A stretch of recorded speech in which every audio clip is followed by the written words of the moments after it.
Are you going from like 1 minute has passed, 2 minutes?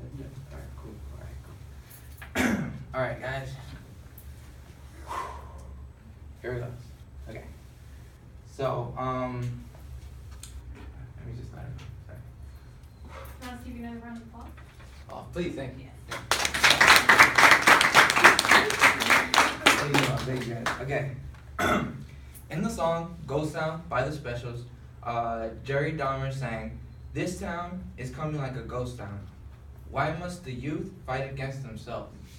Government leaving the youth on the shelf. This place is coming like a ghost town. No job is found in the country. Can't go on no more. The people are getting angry." So throughout our history, we have all learned about oppression. You know, the fights for freedom and the birthright that we have, which is, you know, our freedom. And we have learned about many battles against, you know, fighting for that. So with that being said, I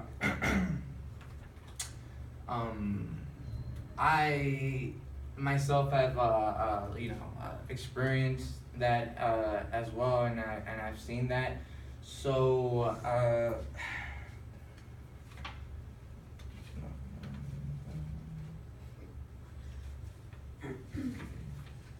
alright, cool. Alright. So my purpose here is to teach you guys about the history of ska, basically, and how it has taken a role throughout our history and has helped us fight against, well, not us, but and people in general, different cultures, with freedom. So, yeah, so first, I will give you guys a background, a brief history about how and why ska began and how it was created. Second, I will be telling you guys about how it modernized through our modern culture now. And third and last, I will be telling you guys how it is celebrated now, actually. Because like I said, since it was, you know, during a time of oppression, it wasn't really known as much. So here we go. Is it the center button? The right button. Right. Alright, here we go. Alright. The evolution of ska. So in the 1940s, Jamaica during the time was under the British Empire's rule.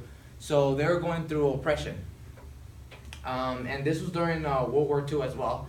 So we could see that there was a lot of fights going on for liberation, freedom, you know, it was really out there. So because of that, Jamaica went through a lot of a period where they didn't have any rights. You know, they were under the rule. So here we go. Okay, here we go. Okay. So in order to understand why ska was created, first we have to explore to the origins of why it you know, if it's moving. Sorry about that. Okay. So according to Megan Romer, world-class music expert, on November 25th, 2014, she said, "Ska, a genre of Jamaican music which comes from mento calypso music combined with American jazz and R&B." So during that time, you know, Jamaica, you know, because of the oppression that they were going through, culturally they weren't able to expand as much. They had to follow certain type of rules. So because of that, you know, it was kind of hard for them to go ahead and, you know, to create their own type of music. So because of that, during that time, they had power radios. And what those power radios allowed them to hear was American music. So during that time, you know, in America, the type of music that was really big was jazz and the blues. So because of that, they were able to combine jazz and the blues with their calypso music. So it created an upbeat sound that was created into ska. So the first ska was actually reggae ska, and it came from Jamaica. And then afterwards, in the 1970s, it moved on. During the 70s, it had to come to actually, it became a movement. So during 1962, Jamaica was finally liberated and they were self-governed, and so ska was able to be heard more and more. And since because of their oppression, most of their music, their ska music, consisted of like the joy of being free. You know, that excitement and that like that upbeat, you know, of being able to, you know, to express yourself however you want without being any other rule. So because of that, in the 70s, it became a big hit in London. So in London, we had the Specials, Madness, and the Selector. Those are British ska bands that got the music, created it into their own culture to mix skinheads and mods, which during the time were like, you know, like the youth culture, and there was a bunch of disagreement, so they used the music to unite them, and that's where you get our two-tone beat that was created in the 70s, and it was basically made by them, to our later on now modern youth culture, which is, you know, we have like punk, you know, we have all that type of stuff, and it all is in touch with ska. So we have Spanish ska, cumbia ska, we have all that type of stuff, punk ska, and it was all started from reggae ska. All right, so with that being said, let's see here. Okay. With that being said, and okay, got it. Oh wait, I went back. Sorry. Okay. With that being said, first I'll let you guys know about the history. I'll give you guys a brief history about ska. Now we'll be talking about how it modernized our youth culture and also the fashion to it. So the fashion to it is actually pretty simple. During the 70s, it was created. A rude boy and a rude girl. They were ska heads, and the fashion to that was the rude boy would actually wear like a nice suit, tweed hat or pork pipe pig hat, and with black and white, and that's how they'll stay. And then later on, it went to transform into something else when it started subculturing with other cultures, you know, and it involved different cultures and stuff like that. So.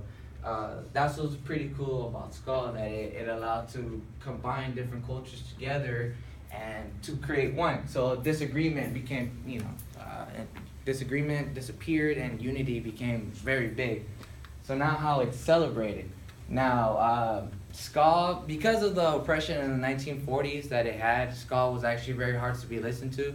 The first thing, musicians like Prince Buster that we had actually weren't as known because they weren't allowed to make records, so they were actually the first people to actually be brought to America to create those records, and that led us to now that we have Scarcore Invasion, we have in LA we have Ska Wars down in Mexico, and we even have the Ska Festival down in London, which are actually very big hits, and people from all around the world, Australia, Japan, all those types, like they come down just to celebrate ska, and it becomes one big unity between different cultures, which is actually pretty cool. Let's see here.